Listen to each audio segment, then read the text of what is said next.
Olá, você já parou para pensar em tudo que você esqueceu desde a infância? Coisas, fatos e até pessoas que passam por nós e não nos marcam, caem no vácuo, né? Ou então você nunca teve aquela sensação esquisita quando de repente, não mais que de repente, você se lembra de algo ou de alguém em que você não tinha pensado nunca mais, né? Que você tinha completamente esquecido, como se aquela pessoa tivesse ali num limbo e de repente a gente faz umas associações muito loucas da nossa cabeça. De repente, essa lembrança viesse à tona sem nenhuma razão aparente. Ou ainda, que é mais triste, você já pensou em quanta gente simplesmente já se esqueceu de você ou de algo que você tenha feito? Claro, gente, que o esquecimento, ele pode ser uma coisa muito triste, muito dolorida, mas ele também pode ser uma dádiva. Às vezes esquecer é bom também, tá? Esse primeiro texto que eu falei é o começo de uma crônica minha, um pouquinho diferente, mas eu queria falar um pouco do esquecer, né? Porque o esquecimento é o tema principal do livro do escritor angolano José Eduardo Agualusa, chamado Teoria Geral do Esquecimento. Esse livro aqui não é muito grosso, que é o nosso livro de hoje. Quem me segue sabe que eu gosto bastante de literatura africana e há vários vídeos aqui no canal de escritores angolanos, moçambicanos, enfim, muitos vídeos dessa literatura que a gente chama de moderna literatura africana, tá? Entretanto, em total esquecimento, olha o esquecimento aí, eu ainda não havia falado de Agualusa, que é um escritor contemporâneo bastante importante, tão importante talvez como Mia Couto, por aí. Agualusa nasceu em 1960 em Huambo, em Angola. E como esse outro escritor que eu falei, Mia Couto, que é muito amigo, os dois são muito amigos, Mia Couto e Agualusa, ele não fez jornalismo ou letras, que costuma ser o berço dos escritores, né? O Agualusa fez agronomia, tá? E aí ele começou a escrever crônicas para jornais portugueses e também para jornais angolanos. Seu primeiro livro, A Conjura, é de 1989.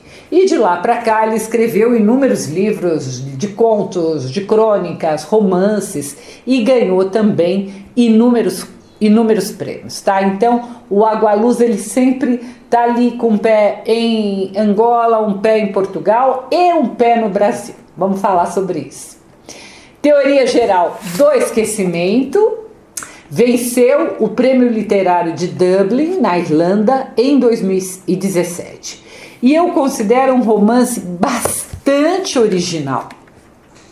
Ele conta a história da portuguesa Ludovica Fernandes Mano e logo no prefácio o narrador nos conta que em outubro de 2010, com 85 anos, a Ludovica, mais conhecida como Ludo, havia morrido. O narrador também, nesse mesmo prefácio, ele conta que ele teve acesso aos diários, aos poemas e às reflexões da Ludo e que tudo isso o ajudou a construir o relato que ele irá fazer. Então, em nenhum momento nós, leitores, saberemos se esse prefácio é verdadeiro ou não, ou seja, se a Ludovica existiu ou não. Já que, gente, esse tipo de prefácio é um recurso literário muito utilizado. Machado utilizava, tem inúmeros escritores que usam ou usaram esse recurso. E para ainda confundir o leitor, ele termina o prefácio dizendo que o que vamos ler é pura ficção. Então, ao mesmo tempo, ele diz que usou as coisas dela e depois ele diz que é ficção. Eu procurei uma entrevista que eu lembrava do Agualusa dizendo que ele tinha a ideia desse livro e primeiro ele usou para fazer um roteiro de um filme, esse filme jamais aconteceu, e depois então ele usou esse roteiro e transformou nesse livro. Então, gente, tudo nos leva a crer que é uma ficção do começo ao fim, não há nenhuma verdade que a Ludovica um dia existiu. A Ludovica e a irmã dela, a Odete, elas eram portuguesas, elas moravam em Aveiro, mas Ludo não saía de casa, tá? E ela dependia da Odete para tudo. Desde pequena, ela não gostava de lugares abertos, como se ela tivesse medo do céu, tá?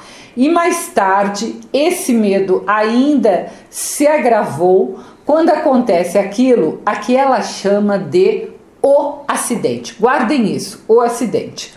O narrador não nos conta o que foi esse acidente e só vamos saber do que se trata no final do livro. Então, se ela já não saía de casa, aí sim ela nunca mais saiu depois do tal acidente. Quando a história começa, a Odete, que é professora, conhece e se apaixona por um viúvo chamado Orlando, que mora em Angola. Ele é angolano. E ele é, em Angola, administrador de uma mina de diamantes. Então, quando eles se casam, as irmãs se mudam para Angola. Aí, para ela poder fazer essa viagem, a Ludo teve que tomar muitos calmantes para poder sair de casa e ainda para passar a viagem toda dormindo, né? Eu tinha uma tia, gente, que não saía de casa. É uma história bem estranho mesmo, essas pessoas que não saem mais. Então, como ela era muito solitária, o seu cunhado Orlando resolve dar para Ludo um cachorrinho branco. E ela achou ele tão branco que ela lhe deu o nome de Fantasma. Então é esse cachorrinho que vai fazer companhia para Ludo. O apartamento em que eles moravam tinha um amplo terraço em que o Orlando chegou a plantar uma romanceira, chegou a plantar bananeira, tá?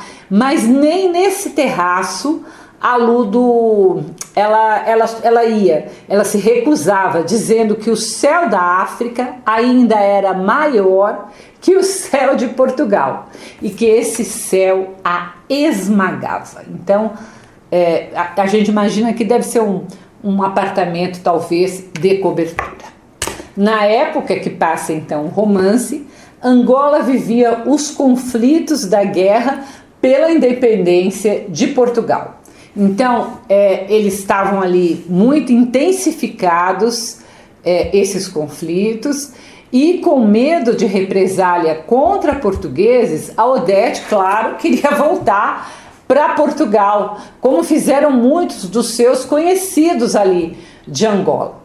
Mas o Orlando, seu marido, ele se recusou, dizendo que apesar de filho de um português que ele era e ter um contato muito próximo com Portugal, ele era angolano e que os chamados terroristas estavam lutando pela liberdade do seu país. Claro, se o governo era de português, quem lutava contra o governo era chamado de terrorista. Jovens morriam então naquela época nas ruas, lutando. Os vizinhos do prédio onde eles moravam, aos poucos foram abandonando seus apartamentos, abandonando o país, voltando para Portugal ou vindo para o Brasil, depende de onde os vizinhos eram.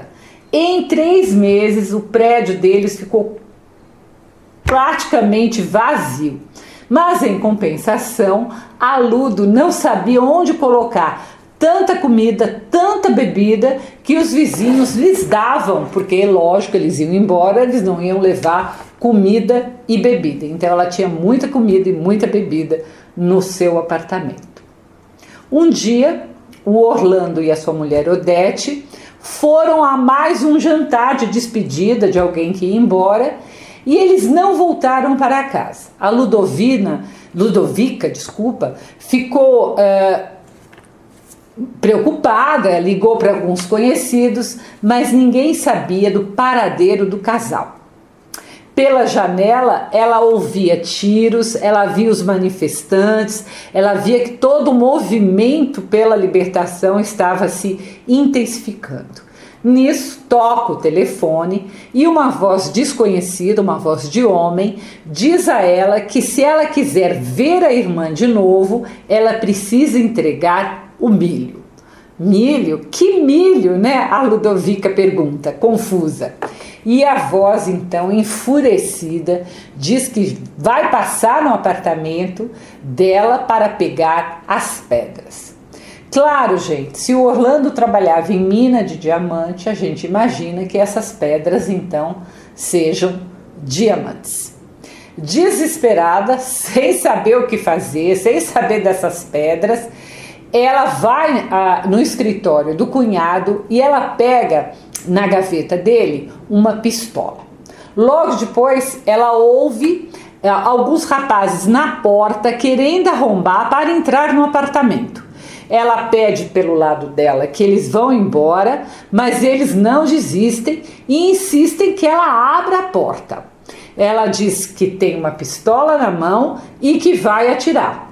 Como eles não acreditam, né? Eles não desistem e quando estão prestes a arrombar a porta, então a Ludo atira pela porta. E ela, ao atirar, ela fere um desses rapazes. Imediatamente os outros rapazes fogem e deixam o ferido ali para morrer na porta do apartamento dela. Ela ouve o rapaz suplicando que ela lhe dê água, né? E ela fica ali sem saber o que fazer, mas ela abre a porta, ela puxa o rapaz para dentro do apartamento e dá água para ele. Esse rapaz, ele morre e sem saber o que fazer com o corpo, ela enterra, ela é obrigada a ir no terraço então, e ela enterra onde o cunhado estava fazendo um jardim. E ela vê que tinha também ali muitos sacos de cimento que o cunhado ia usar para fazer alguma coisa. A Ludovica resolve então construir uma parede na entrada do apartamento, né, fechando completamente a porta dela para que ninguém mais tentasse entrar. Então ela vai ficar fechada nesse apartamento, somente com o cachorro e muitos livros. Ela será esquecida pelo mundo e também esquecerá o mundo em que um dia ela viveu. Bonita essa ideia, né? Eu não vou contar mais para não estragar a história, mas a partir daí nós vamos então acompanhar o dia a dia da Ludovica durante anos e de outros personagens secundários que vão nos mostrando os muitos lados de uma revolução, né? Quando você tem então uma situação extrema, como é a situação de uma revolução, de uma guerra, como isso modifica as pessoas ou revela o mais íntimo das pessoas. E claro, o esquecimento ou o não esquecimento vai estar sempre presente na vida dela e desses outros personagens. Às vezes você fala, é muito personagem, mas nem dê bola. Isso é só para mostrar muitas visões diferentes da guerra.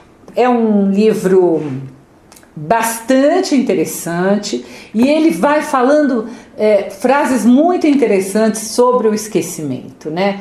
E tem um momento que ele fala que um personagem dizia que ele vivia no terror de nunca o esquecerem. Lá no delto do Ocauingo, sentira-se esquecido, fora feliz. Olha aí é o esquecimento como uma dádiva. Ou então outro trecho, abre aspas, Deus pesa as almas numa balança. Num dos pratos fica a alma, no outro as lágrimas dos que a choraram. Se ninguém chorou, a alma desce para o inferno. Se as lágrimas forem suficientes, então quer dizer que foram suficientemente sentidas, a alma ascende para o céu. Ou seja, nesse caso, a gente se lembra daquela pessoa que morreu, tá?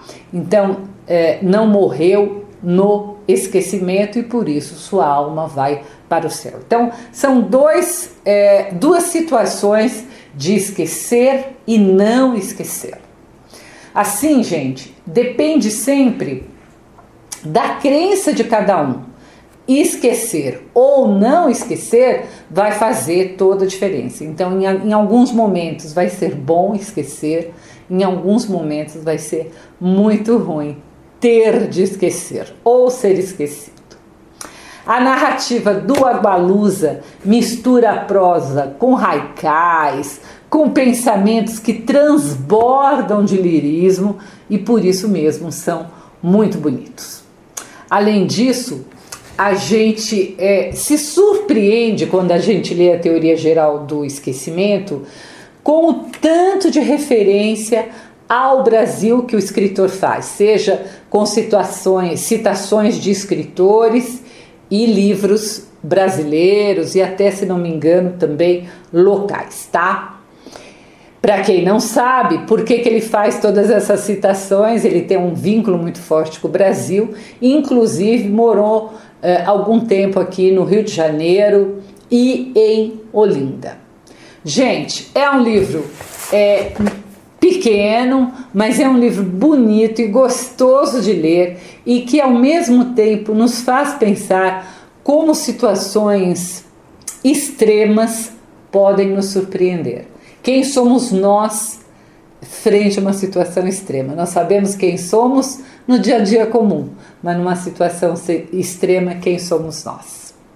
Se você quiser conhecer minhas crônicas, eu as publico todas as terças-feiras no meu site www.miriambevilacqua.com.br. Deixe seu like e se inscreva, porque eu ainda vou falar muito de Agualusa, vou voltar a falar de Mia Couto, enfim, vou falar bastante ainda de literatura africana. Até o próximo post.